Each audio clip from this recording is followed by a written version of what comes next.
Bismillahirrahmanirrahim. Alhamdulillahi rabbil alamin. Assalatu wassalamu ala asyrafil anbiya'i wal mursalin. Sayyidina wa maulana Muhammadin wa ala alihi wa ashabihi wa man tabi'ahum bi ihsanin ila yaumiddin.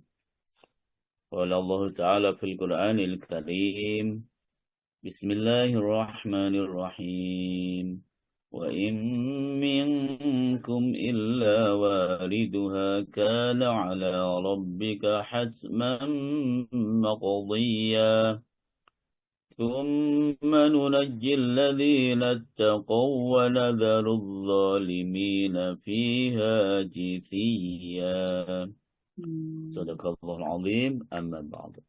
Al-Mukarram Ustaz Randes Ki Haji Sukarti, Ustaz Wahib, dan para ustadzah yang lain, para sesepuh, bini sepuh yang hadir dalam kesempatan kajian pagi hari ini yang saya muliakan, Bapak Ibu, saudaraku sekalian,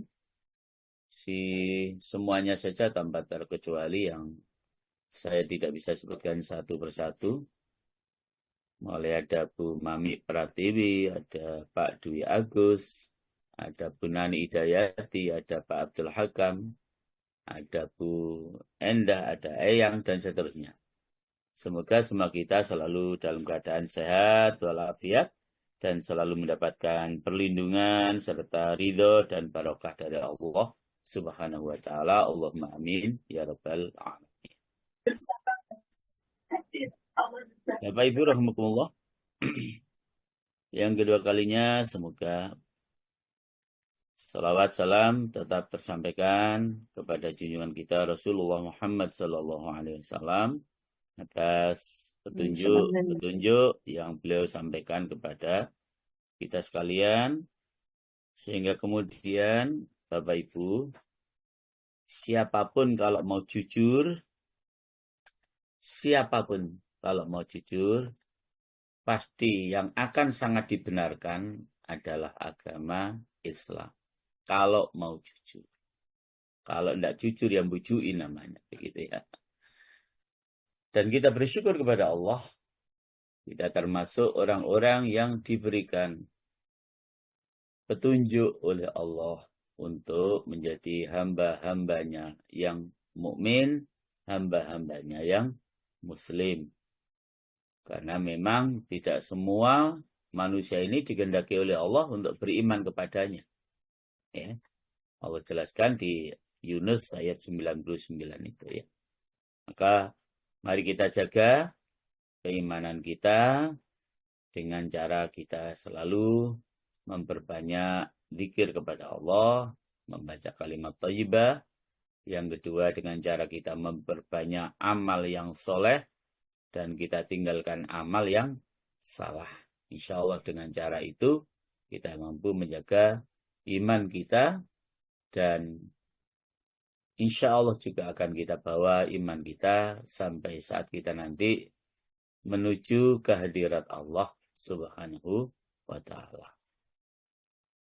Bapak Ibu rahimakumullah, masih kita lanjutkan tema sentral sebagaimana yang telah disampaikan oleh Bu Ririn tadi. Para jamaah rahimakumullah, jadi tingkatan yang kedua yang sudah mulai kita bahas minggu yang lalu adalah tingkat orang-orang yang disiksa. Jadi tingkat orang-orang yang disiksa. Dan ayat yang sudah saya sampaikan di dalam mukadimah tadi, surat Maryam 7172, mengingatkan kita Bapak Ibu, bahwa ayat itu menjelaskan tidak seorang pun yang nanti di akhirat itu tidak mendatangi neraka. Ya. Kecuali memang orang-orang yang bertakwa kepada Allah Subhanahu wa Ta'ala. Nah, jadi ini pokok persoalannya adalah takwa Allah. Gitu ya. Dan takwa itu kata Rasulullah SAW adalah hahuna. Takwa itu di sini. Takwa itu di sini. Ya. di dalam hati. Nah, Bapak Ibu rahimakumullah, tingkatan orang yang disiksa oleh Allah Subhanahu wa taala itu dijelaskan dalam hadis Rasulullah SAW. Ya.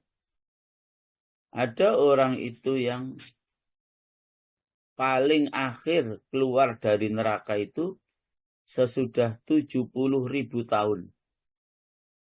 Nah, jadi sesudah di dalam neraka itu 70.000 tahun, 7.000 tahun baru dikeluarkan dari neraka.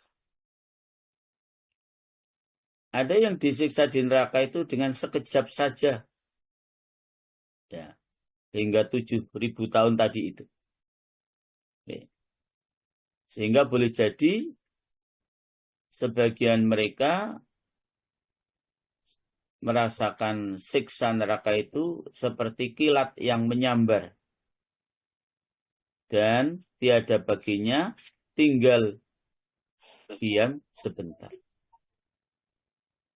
Ada di antara mereka yang sekejap, ya,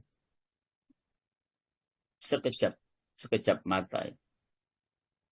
Dan 7.000 tahun itu para jamaah ada tingkat-tingkatannya.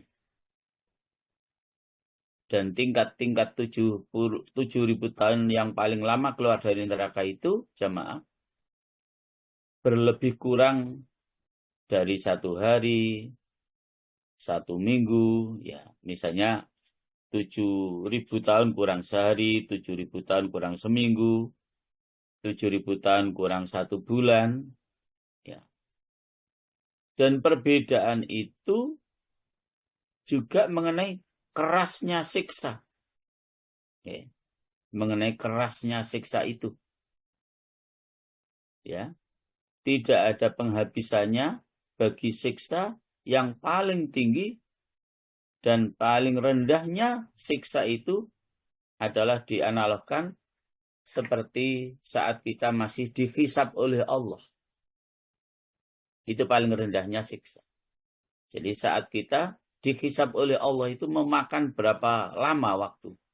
Itu paling rendahnya siksa Allah di dalam neraka. Yaitu pemeriksaan amal atau waktu kita dihisab itu. Bapak Ibu rahimakumullah.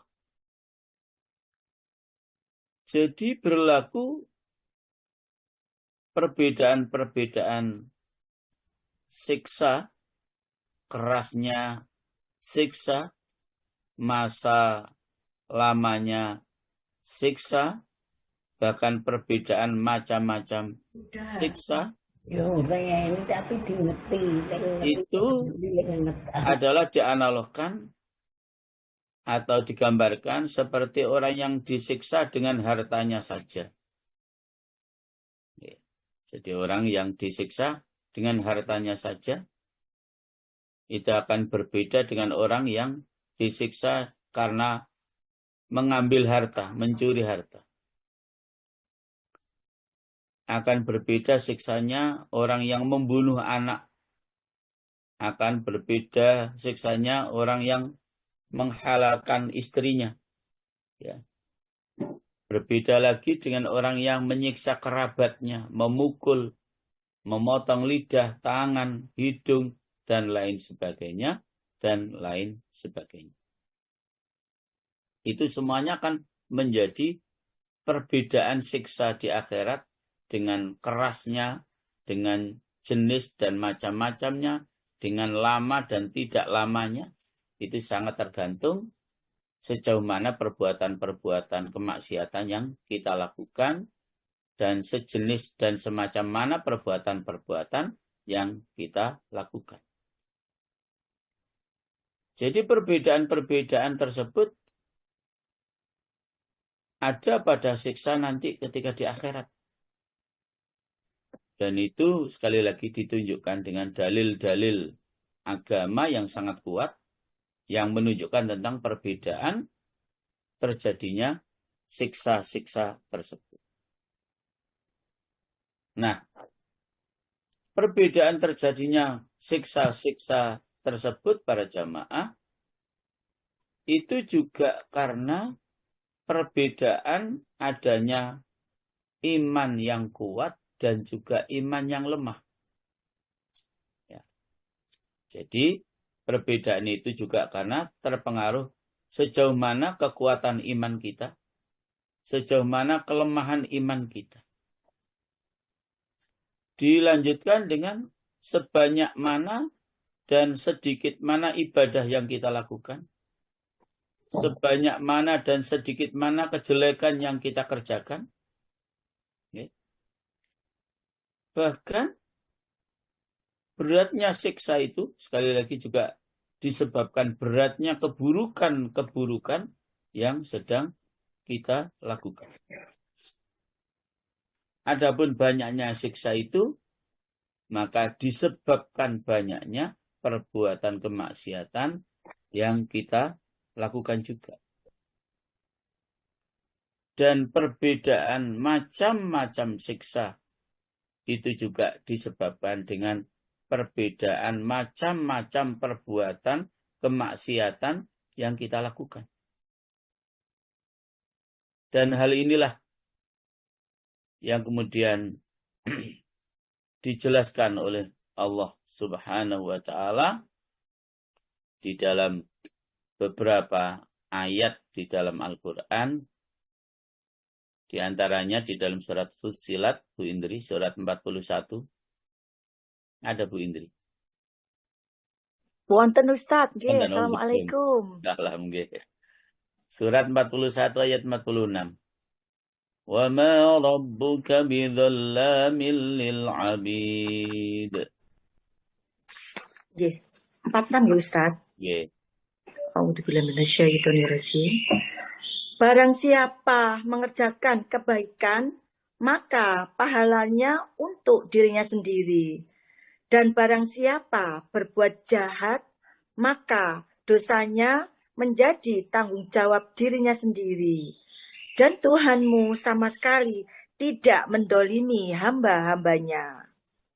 Bapak Ibu, begitu jelas ayat tersebut. Perbuatan baik akan kembali kepada diri kita sendiri.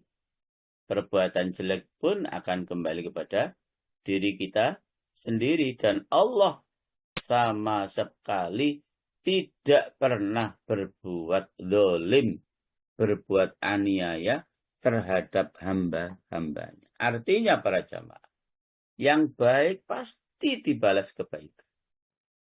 Tidak akan pernah berbuat zalim Allah kepada hambanya.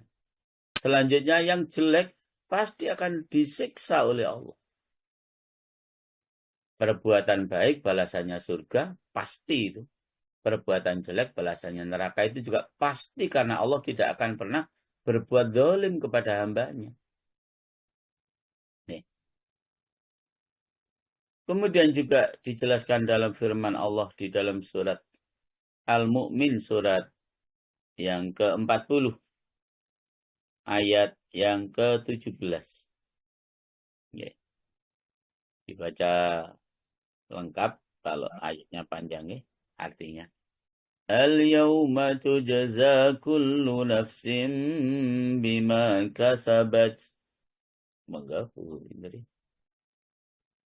Surat Al-Mu'min itu sama dengan Ghafir ya Ustaz? Ghafir, nggih. Nggih. Al-Mu'min sama itu. 17 nggih Ustaz. ayat 17, nggih. Nggih.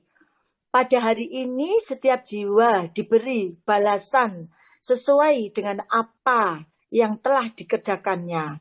Tidak ada yang dirugikan pada hari ini. Sungguh Allah sangat cepat perhitungannya. Bapak Ibu rahmatullah. Pada hari ini tiap-tiap jiwa diberi balasan dengan apa yang dikerjakannya. Jadi, apapun yang kita kerjakan waktu hidup di dunia ini, pasti akan diberikan balasan oleh Allah. Yang baik, balasannya baik. Yang jelek, balasannya juga kejelekan. Artinya, siksa. Yang baik artinya surga. Kemudian juga para jamaah, dalam surat An-Najm, surat 53. ayat yang ke-39. Allah juga dawuh, wa alaysa lil insani illa ma sa'a. Dan prahara angin, betul nggih? 53 nggih Ustaz? 53. Nggih. Dan prahara angin telah meruntuhkan negeri kaum Lut. Kok itu, Bu? An-Najm 50 An-Najm surat surat 53 oh, ayat 39. oh baliknya nggih sekedap Nggih. nggih. Nggih. Maka rasakanlah azabku dan peringatanku. 39 ayat 39. 39. Suratnya 53 Bu Ustaz. 53. Oh, surat An-Najm. An-Najm. Dan bahwa manusia hanya memperoleh apa yang telah diusahakannya. Nah, itu maksudnya. Oh, maaf Pak sebelahnya. Nggih. Nggih, mboten Allah sudah dibantu Bu Dwi. Nggih, ngapunten. Dan bahwasanya seorang manusia tidak memperoleh selain apa yang telah diusahakannya. Jadi Allah akan memberikan oleh-oleh ketika di akhirat itu, atau bahasa mudahnya memberikan balasan ketika di akhirat nanti sesuai dengan apa yang kita usahakan, apa yang kita lakukan. Ya. Jadi ayat ini benar-benar menunjukkan bahwa Allah tidak akan pernah berbuat zalim terhadap hambanya. Apapun yang kita lakukan pasti akan dibalas oleh Allah sesuai dengan apa yang kita lakukan itu. Apa yang kita usahakan itu.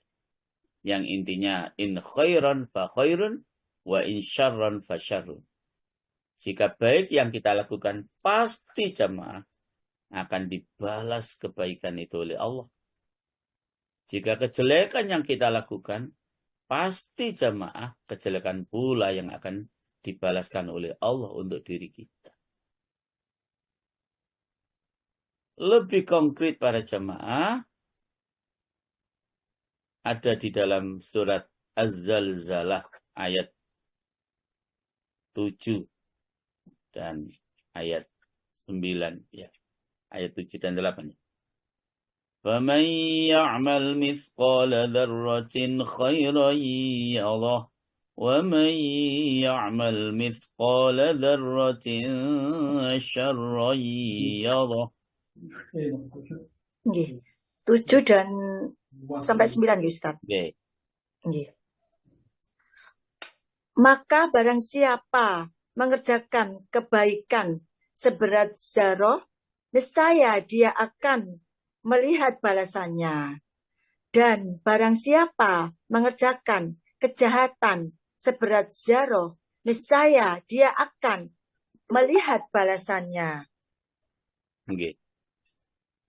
Demikian rincinya para jamaah. Kebaikan seberat atom, seberat biji sawi yang kecil sekali yang kita lakukan akan diberikan balasan oleh Allah. Sebagaimana kejelekan seberat biji sawi, seberat atom, juga pasti kita akan melihat balasannya dari Allah Subhanahu wa Ta'ala. Makanya jangan pernah kita meremehkan amal, perbuatan, amal ibadah yang baik itu walaupun sangat kecil perbuatan baik itu.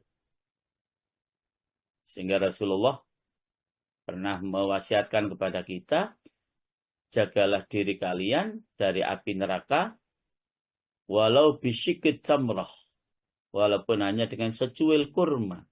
Masya Allah. Jadi kita diperintahkan oleh Rasulullah untuk menjaga diri kita agar tidak sampai masuk neraka di akhirat, walaupun dengan hanya secuil kurma, separuh kurma, sepotong buah kurma. Karena sekecil itu juga akan tetap diperlihatkan oleh Allah balasannya dengan kebaikan yang kita lakukan, maka kebaikan pula yang akan dibalaskan oleh Allah.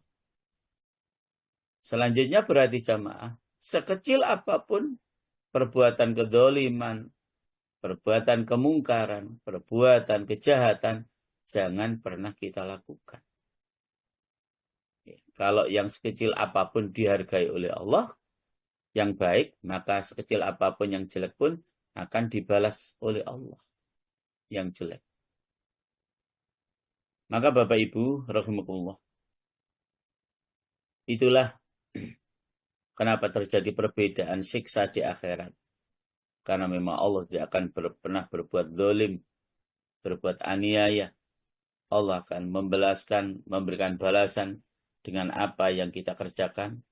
Allah akan memberikan balasan sesuai dengan apa yang kita lakukan. Bahkan apapun yang kita lakukan sekecil dzarrah sekalipun, yang baik juga akan dibalas oleh Allah.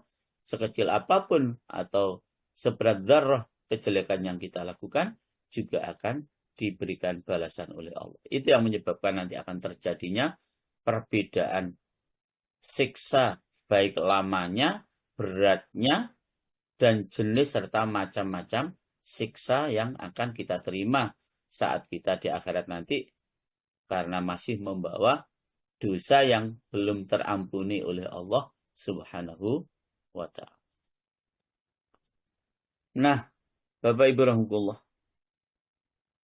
dalil-dalil yang lain yang tersebut dalam Al-Quran maupun As-Sunnah, ya, dari adanya siksa dan pahala sebagai balasan atas amal perbuatan kita yang kita lakukan selama kita hidup di dunia itu memang begitu sangat jelas. Ya. Dan semua itu Allah perlakukan terhadap kita sebagai hambanya ini dengan adil dan tanpa ada penganiayaan sama sekali. Nih.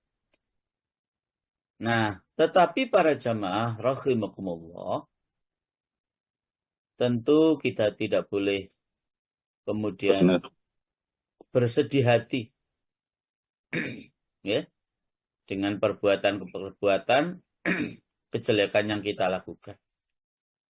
Karena apa?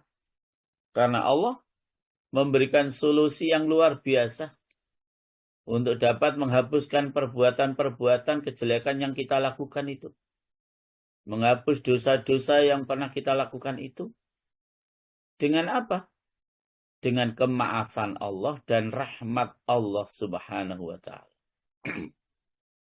Di mana pengampunan Allah Subhanahu wa ta'ala dan rahmat Allah Subhanahu wa ta'ala itu para jamaah lebih kuat daripada kemarahan Allah. Rahmat Allah, pengampunan Allah itu lebih kuat daripada marahnya Allah, siksanya Allah Subhanahu wa ta'ala. Maka dalam hadis yang diriwayatkan oleh Imam Muslim dari sahabat Abu Hurairah, Rasulullah sallallahu alaihi wasallam beliau bersabda, "Sabaqat rahmati ghadabi." Rahmatku mendahului kemarahanku. Rahmat Allah menjadi tameng kemarahan Allah. Rahmatku, kata Allah, mendahului kemarahan. Jadi maunya Allah marah, tapi karena Allah punya rahmat, maka tidak jadi marah. Karena rahmat Allah mendahului kemarahan Allah Subhanahu wa ta'ala. Bapak Ibu para jamaah rahimakumullah. Demikian pula dalam hadis riwayat Imam Bukhari, hadis nomor 7404, dan hadis riwayat Imam Muslim nomor 2751. Di penghujung hadis itu, saya tidak bacakan semuanya, maksud saya Rasulullah SAW menyampaikan dawuhnya Allah, "Inna rahmati taghlibu ghadabi." Masya Allah. Okay. Jadi sesungguhnya rahmatku itu mengalahkan marah. Menutup marahku, kata Allah. Jadi hadis sahih. Marahnya Allah akan ditutup ya, dengan rahmatnya Allah. Rahmatnya Allah akan menutup marahnya Allah. Mengalahkan marahnya Allah. Inna rahmati taghlibu ghadabi. Sesungguhnya rahmatku mengalahkan kemarahan. Maka Bapak Ibu para jamaah, siapapun kita tidak boleh memang berputus asa dari rahmat Allah. Sebesar dan sebanyak apapun dosa yang pernah kita lakukan, harus selalu husnudon dengan taubatan nasuha, maka dosa kita akan diampuni oleh Allah. Dimaafkan oleh Allah. Karena rahmat Allah itu mengalahkan kemarahan Allah. Maka para jamaah masih dikuatkan pula dengan firman Allah Subhanahu wa taala di dalam surat An-Nisa ayat yang ke-40. Wa in taku hasanatan yudha'ifha wa yu'ti min ladunhu ajran 'azima. Indri. Injil Ustaz. Sungguh Allah tidak akan mendolimi seseorang walaupun sebesar zarah. Dan jika ada kebajikan sekecil zarah, niscaya Allah akan melipat gandakannya dan memberikan pahala yang besar dari sisinya. Bapak Ibu, inilah wujud rahmat Allah. Ya. Jadi jika kita punya kebajikan sebesar zarah, Allah akan melipat gandakannya dan memberikan dari sisi Allah ajron azima, pahala yang agung, pahala yang besar. Jadi perbuatan baik sekecil biji darah, ya, sekecil biji sawi akan dilipat gandakan pahalanya oleh Allah. Ya. Menjadi ajron azima, pahala yang besar, pahala yang agung. Itu perbuatan baik walaupun hanya sebesar dzarrah yang kita lakukan. Maka inilah ayat-ayat yang kemudian menjadi sandaran bagi kita, kenapa kita ini tidak boleh berputus asa dari rahmat Allah Subhanahu wa ta'ala. Dikuatkan lagi para jamaah di dalam surat Al-A'raf, surat yang ke-7, ayat yang ke-156. Ya. 156 ayat dari surat Al-A'raf itu, Bismillahirrahmanirrahim.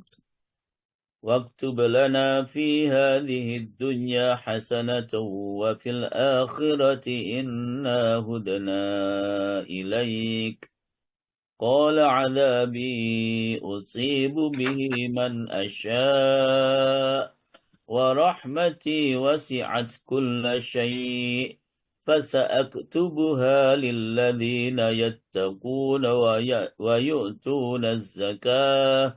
ويؤتون الزكاة والذين هم بآياتنا يؤمنون. Jadi monggo. Dan tetapkanlah untuk kami kebaikan di dunia ini dan di akhirat. Sungguh kami kembali bertobat kepada Engkau. Allah berfirman, siksaku akan aku timpakan kepada siapa yang aku kehendaki. Dan rahmatku meliputi segala sesuatu. Maka akan aku tetapkan rahmatku bagi orang-orang yang bertakwa, yang menunaikan zakat, dan orang-orang yang beriman kepada ayat-ayat kami. Bapak Ibu, ayat tadi juga dengan jelas kata Allah, maka rahmatku, ya. Jadi kata Allah, rahmatku meliputi segala sesuatu. Maka akan aku tetapkan rahmatku bagi orang-orang yang bertakwa. Orang-orang bertakwa itu adalah orang-orang yang menunaikan zakat dan juga orang-orang yang mendirikan sholat dan orang-orang yang beriman kepada ayat-ayat kami. Para jamaah rahimakumullah, jadi kata Allah, tetap rahmatku, ya, meliputi segala sesuatu. Siapapun yang mau bertaubat dengan taubatan nasuha, yakinlah para jamaah, dosa kita akan diampuni oleh Allah Subhanahu wa Ta'ala. Bahkan rahmat Allah akan diturunkan kepada kita dengan kita bertaubat kepada Allah Subhanahu wa Ta'ala.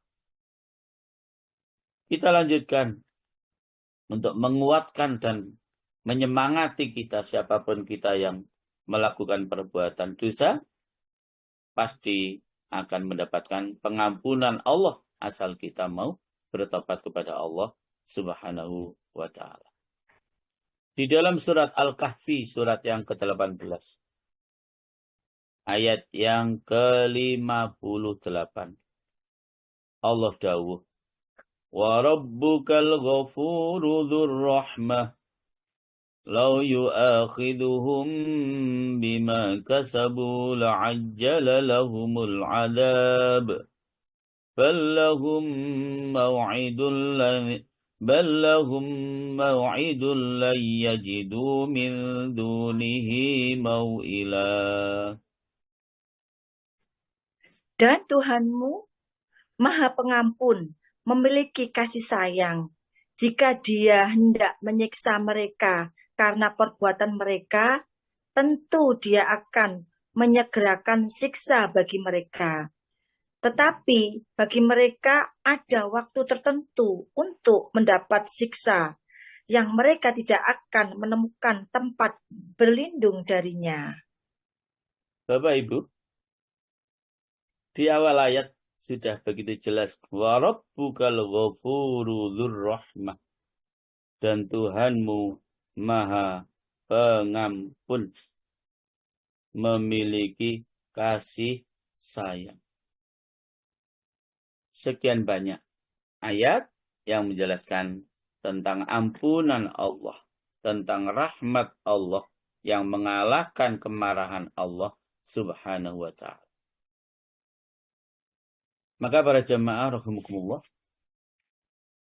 tentu tingkatan dan macam-macam siksa yang akan diterima oleh orang-orang yang memang harus disiksa oleh Allah itu, tentu secara rincinya memang kita tidak mengetahui.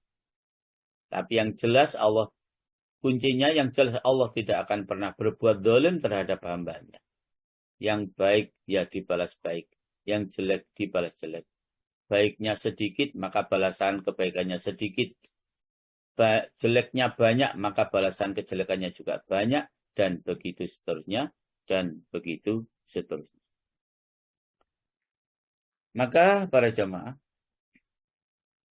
mari kita selalu meneguhkan iman kita kepada Allah Subhanahu wa Ta'ala. Dan mari kita selalu juga berusaha untuk menjauhi dosa-dosa besar.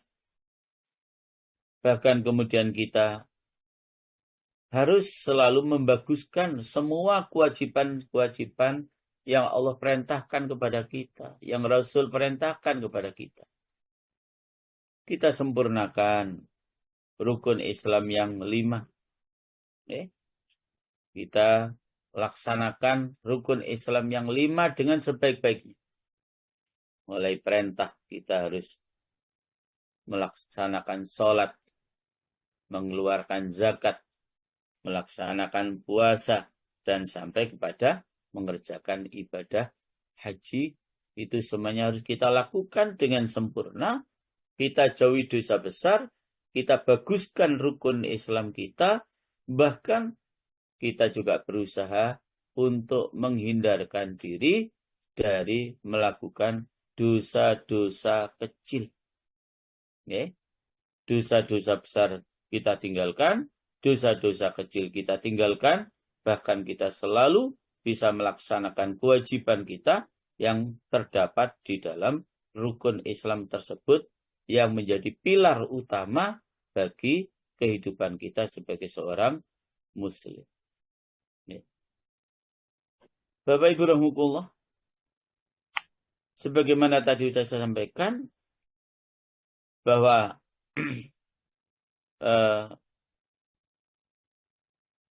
macam siksa sebagaimana lamanya kita berbantah-bantahan pada waktu kita dihisab saja, ya, itu adalah menjadi sebuah sesuatu yang harus kita jadikan sebagai catatan utama.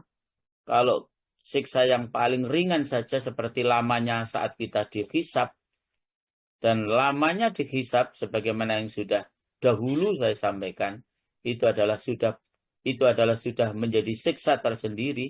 Itu saja sudah berat, belum di neraka jemaah. Baru lamanya dihisab itu sudah menjadi berat. Maka apalah lagi kemudian sampai kita ini benar-benar disiksa oleh Allah di dalam neraka. Baru lamanya menunggu hisab, itu sudah merupakan siksa tersendiri. Ya. Makanya tadi sudah saya sampaikan, karena hartanya banyak, maka hisabnya juga lama, dan lama menunggu hisab karena harta kita yang banyak itu jamaah sudah menjadi sebuah siksa tersendiri. Apapun yang kita miliki saat ini, Bapak Ibu, semua nanti akan dimintai pertanggungjawaban oleh Allah Subhanahu wa Ta'ala. Berapa banyak rumah kita, berapa banyak mobil kita, berapa ratus hektar tanah kita, berapa banyak perusahaan kita, semuanya secara rinci akan dimintai pertanggungjawaban oleh Allah Subhanahu wa Ta'ala. Kalau soal harta ini para jamaah, pertanyaannya dua. Dari mana kau peroleh?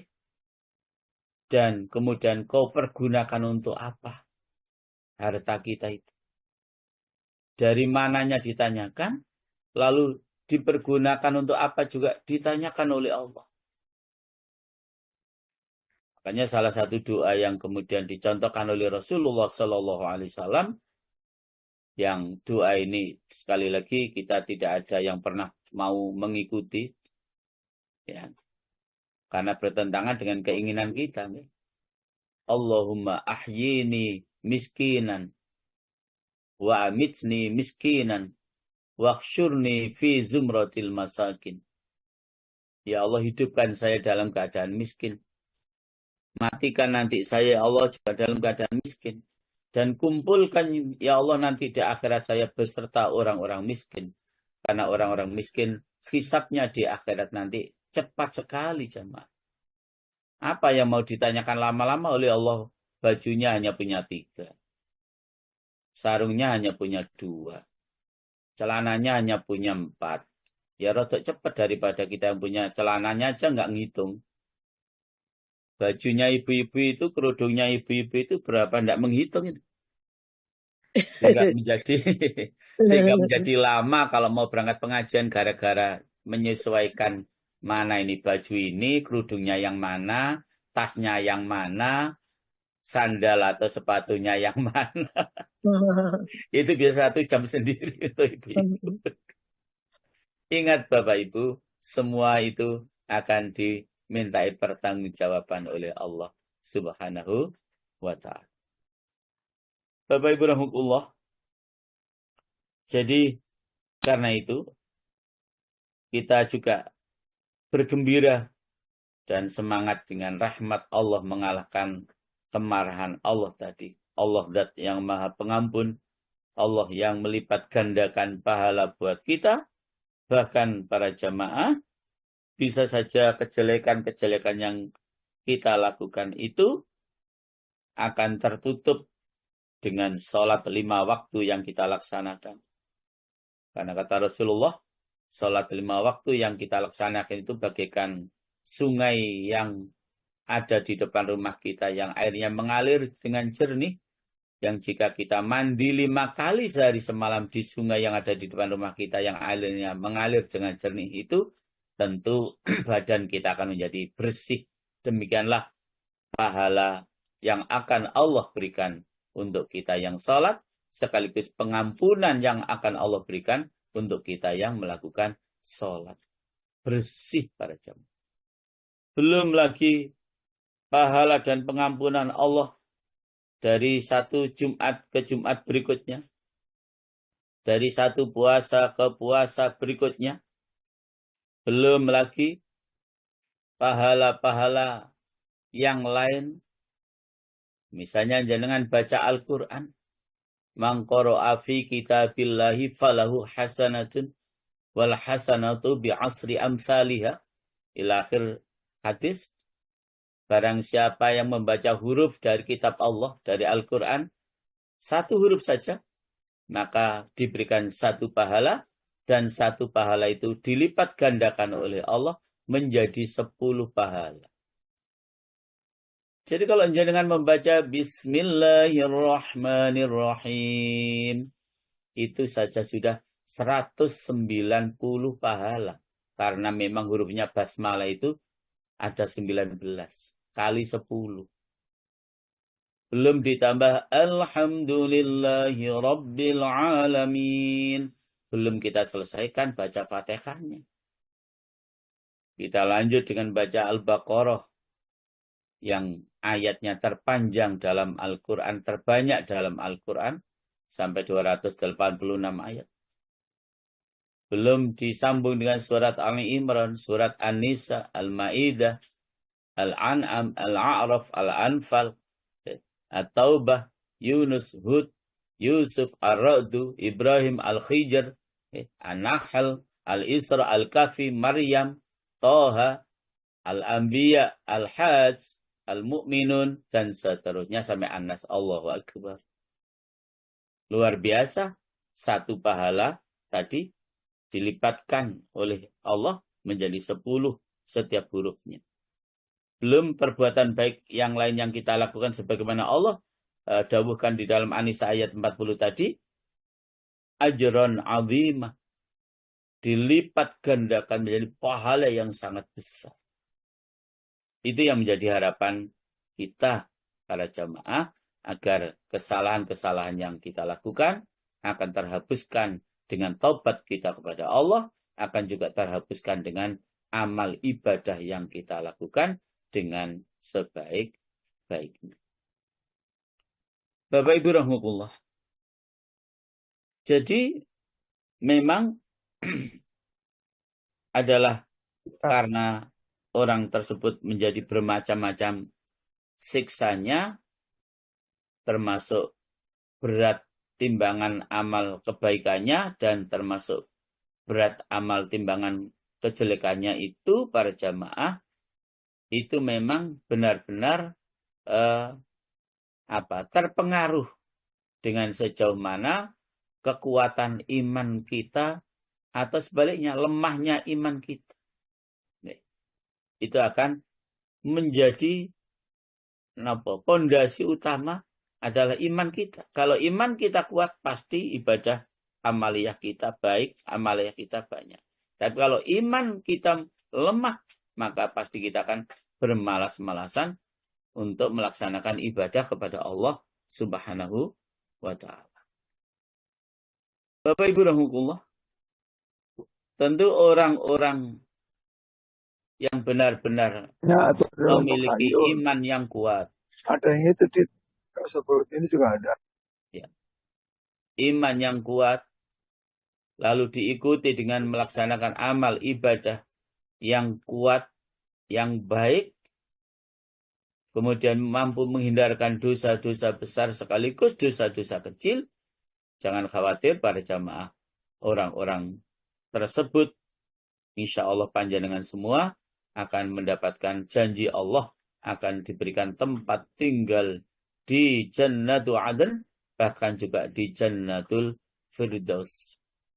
Ya, tempat yang paling tinggi dalam menikmati kenikmatan Allah Subhanahu wa ta'ala. Bapak Ibu rahimahullah. Jadi iman itu memang ada dua macam. Ada yang namanya iman taklidi. Taklid, ikut-ikutan saja. Apa yang disampaikan gurunya, apa yang disampaikan kiainya, ya sudah. Itu dibenarkan dan kemudian dilaksanakan terus-menerus dengan baik. Tanpa harus tahu mana dalilnya dan seterusnya. Tidak apa-apa. Ya, iman taklidi itu boleh. Ya. Walaupun kita tidak tahu dalilnya karena sudah yakin apa yang disampaikan kiai kita itu semua berdasarkan Al-Quran dan Al-Hadis, diyakini, dibenarkan, diikuti, dan dilaksanakan. Ya, itu iman taklidi. Yang kedua pada jamaah, iman kasfi.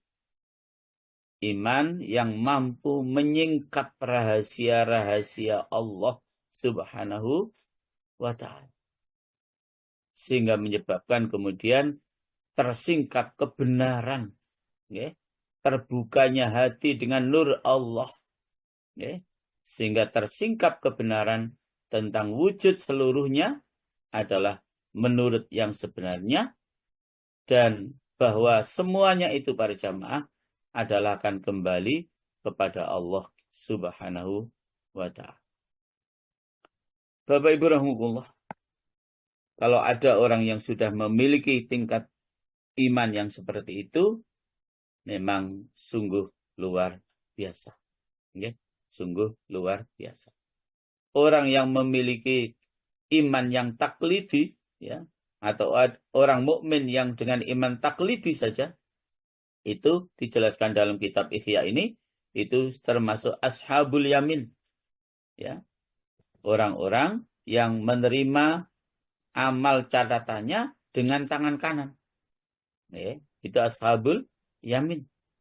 Ya, yang derajatnya memang di bawah orang-orang yang tadi punya iman kasfi, yang mampu menyingkap kebenaran sehingga nur Allah betul-betul dia rasakan di dalam kehidupannya, sekaligus memang betul-betul mampu untuk meninggalkan dosa-dosa besar maupun juga dosa-dosa kecil, dan itulah tempat kenikmatan yang paling tinggi ada di Jannatul Adn maupun Jannatul Firdaus. Bapak Ibu rahimahullah. Nah, ini yang harus kemudian menjadi catatan kita yang terpenting. Apa? Jangan sampai kita yang melakukan dosa kecil, apalagi dosa besar, lalu kita tidak sempat bertobat, kedahuluan mati, ini bahaya yang sangat berbahaya.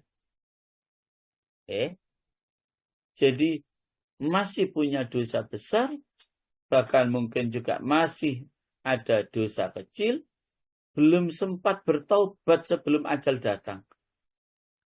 Itu sesuatu hal yang sangat membahayakan kehidupan kita di akhirat nanti, jemaah. Makanya tidak harus menunggu taubat kepada Allah itu usia senja. Tidak harus. Yang muda pun diperintahkan untuk segera bertobat. Kenapa? Siapa yang pernah tahu kapan ajal kita akan datang? Dan berkali-kali sudah disampaikan oleh para kiai kita, oleh ustadz kita, bahwa syarat mati itu tidak menunggu tua. Syarat mati itu tidak menunggu sakit. Ya. Tidak menjadi syarat mati itu mesti tua dulu, mesti sakit dulu, tidak menjadi syarat. Tidak menjadi syarat mati itu kemudian kita sudah siap betul, sudah bertaubat betul, sudah melaksanakan ibadah dengan sempurna. Tidak tahu kita kapan ajal kita datang. Maka taubatan nasuha menjadi sesuatu yang sangat penting untuk menghapuskan seluruh dosa-dosa yang pernah kita lakukan. Kalau kita sudah bertobat sebelum kita meninggal, jamaah, maka yakinlah saat kita meninggal dunia, yakin jamaah dalam keadaan husnul khotim. Ini yang sangat kita harapkan. Naudzubillah, jangan sampai karena tobat belum kita lakukan, kita sudah dipanggil oleh Allah, yang jelas itu akan menjadi akhir hidup kita yang jelek atau su'ul khotimah. Naudzubillah min dzalik. Bapak Ibu rahimahullah. Oleh karena itu, kembali kepada waktu selesainya masa siksa, ya, itu sebagaimana yang dijelaskan dalam sebuah hadis paling lama 7.000 tahun itu. Dan ketika orang yang paling lama keluar dari neraka sampai 7.000 tahun itu, jamaah, maka ada janji dari Rasulullah SAW dalam hadis muttafaqun alaih dari sahabat Ibnu Mas'ud. Rasulullah dawuh, akhiru may yakhruju minan nari yu'ta mithla dunya kulliha asyrata ad'af. Jadi kata Rasulullah jemaah, orang yang paling akhir keluar dari neraka itu akan diberi seperti dunia seluruhnya 10 kali lipat.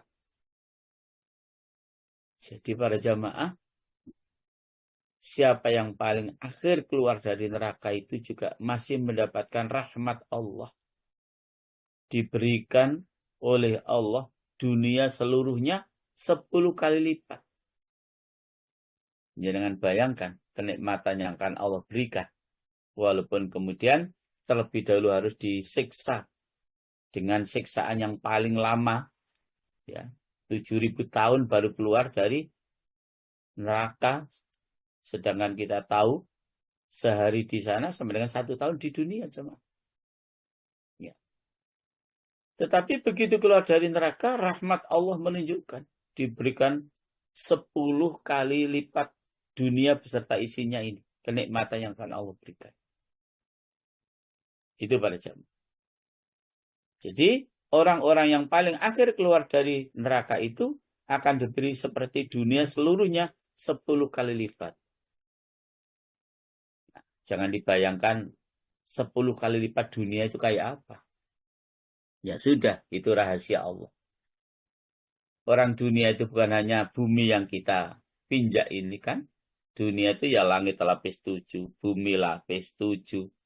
Dan apapun yang ada saat ini itu semuanya dunia. 10 kali lipat akan diberikan pada orang yang terakhir keluar dari neraka. Menjadi sebuah kenikmatan dan rahmat Allah subhanahu wa ta'ala. Jadi nggak usah dibayangkan seperti apa. Wong kita baru melihat matahari saja sudah selalu harus bertakbir Allahu Akbar. Ya, matahari yang kelihatan sekecil itu ternyata makhluk Allah yang sangat besar. Dan sementara masih ada yang jauh lebih besar daripada matahari itu. Itu semuanya dunia jemaah. Ya, semuanya itu dunia para jemaah. Nah, Bapak Ibu rahimahullah. Demikian pula Allah gambarkan, maksud saya Rasulullah SAW gambarkan tentang surga, ya, yang akan diberikan oleh seseorang, ya, yang memiliki iman, ya, baik iman taklidi maupun iman kasfi tadi itu. Allah memberikan balasan surga itu dengan sabda Rasulullah, riwayat Imam Bukhari dari sahabat Abu Hurairah, al-jannatu fis samawat. Surga itu di langit. Sehingga kalau mbah-mbah kita dulu mengistilahkan munggah suwargo. Jadi munggah swarga. Ya, bukan mlebu swarga. Munggah swarga. Karena dalam hadis sahih ini Rasul memberikan penjelasan surga Allah itu di langit. Al-jannatu fis samawat. Makanya istilahnya sekali lagi munggah swarga lah. Munggah itu ya sulit jamaah wong naik kok. Naik itu sulit jamaah. Tapi kalau neraka mlebu neraka plung. Bukan munggah neraka ndak. Munggah swarga, naik surga, masuk neraka. Makanya untuk mencapai surga Allah Subhanahu wa taala itu para jamaah memang butuh perjuangan. Butuh kesungguhan. Ya, butuh keseriusan kita para jamaah. Okay? Butuh keseriusan kita semua. Bapak Ibu rahmatullah. Jadi demikian orang yang disiksa. Okay? Untuk tingkatan yang kedua, orang-orang yang disiksa. Okay? Itu memang bermacam-macam tingkatan dan bermacam-macam jenis siksanya, bermacam-macam jenis masanya orang yang disiksa itu. Ya. Nah, Jamarahumullah. Sesungguhnya saya dengan jenengan ini diberikan piranti oleh Allah untuk bisa melaksanakan amanah yang Allah pikulkan kepada kita ini dengan sebaik-baiknya. Apa piranti yang Allah berikan kepada kita untuk dapat melaksanakan amanah yang sebaik-baiknya adalah panca indera yang Allah berikan kepada kita ini. Okay. Panca indera yang Allah berikan kepada kita ini. Okay. Tetapi para jamaah, panca indera yang Allah berikan kepada kita ini para jamaah, itu tentu tidak akan menjadi kesempurnaan kita di dalam mengabdikan diri kita kepada Allah Subhanahu wa taala jika sekedar menggunakan panca indera yang ada ini.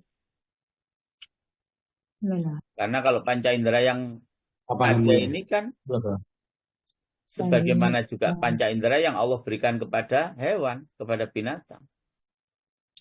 Kita melihat sesuatu yang jauh itu kecil, tapi kenyataannya sebenarnya itu besar, bukan kecil.